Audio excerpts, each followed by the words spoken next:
إن قلوبنا لتحزن وإن عيوننا لتدمع وإنا على فراق فقيدنا لمحزونون.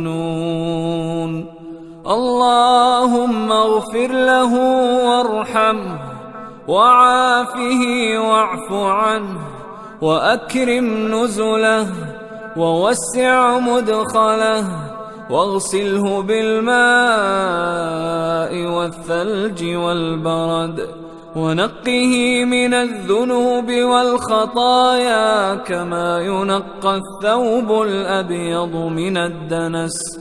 اللهم أبدله دارا خيرا من داره وأهلا خيرا من أهله وزوجا خيرا